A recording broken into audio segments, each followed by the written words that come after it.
Hey, it's Catherine Frankie. It's July 10th, and you may have heard this guy, Shai, who was an assistant professor at Columbia Business School. He had a very prominent social media presence, making the case that Jewish students at Columbia felt unsafe, posting names of students who he felt were Hamas supporters falsely, doxing those students, making just outrageous allegations about the students, about faculty, threatening them, encouraging other people to do harm to those students.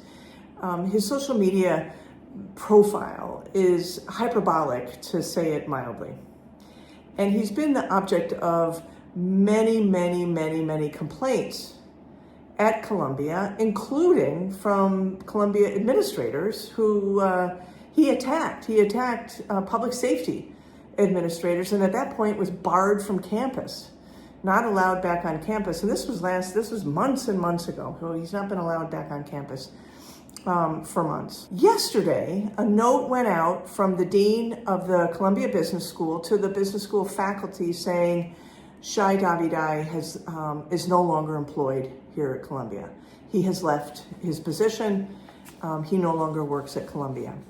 Immediately thereafter, Shai posts on X, "Please help me spread this. Columbia tried to smear my name. I wouldn't let them. Today they finally admitted that I hadn't done anything wrong." Now, there had been many complaints filed against Shai through the Office of Institutional Equity, the office that handles discrimination complaints at Columbia. Students, many students, scores of students, faculty, administrators had filed complaints that he was creating a hostile environment, engaging in Islamophobic and other kinds of discrimination face-to-face with people on campus, but also in his social media posts. So he'd left his job. Now, he could have been fired. He could have decided or reached an agreement that it was better for him to resign than be fired.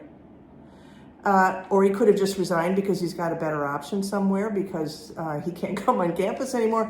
We don't know exactly why Shai is no longer employed at Columbia University, but he is wrong, just wrong. This is just a full-on misstatement to say that Columbia found that he had done no wrong.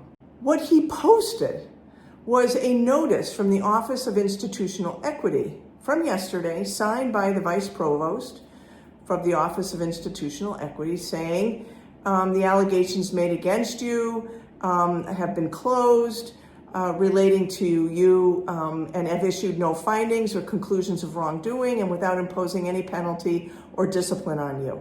Thank you for your participation in this process. That's an unusual note. It's an unusual note, and what's also interesting is that some of the students who filed complaints against him also received a notice from the Office of Institutional Equity yesterday, saying the office is writing to provide you with an update regarding the allegations you made against Professor Shai Davidai. As of July 8th, Shai Davidai is no longer employed at the university. The OIE process has been terminated without any determination.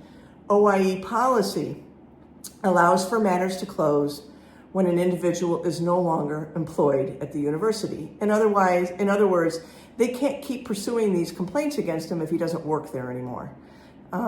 So what's interesting to note is the letterhead from the student letter. The letter sent from OIE to the student looks a little bit different from the letterhead that Shai Davidai posted, including the misspelling of institutional equity.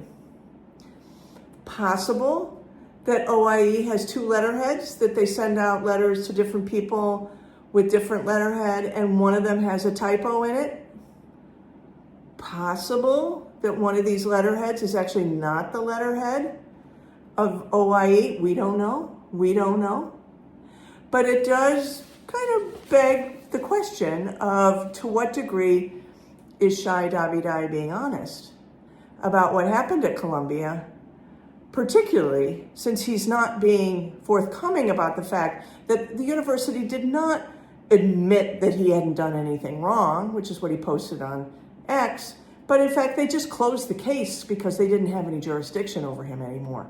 So there was no finding one way or the other. Draw your own conclusions.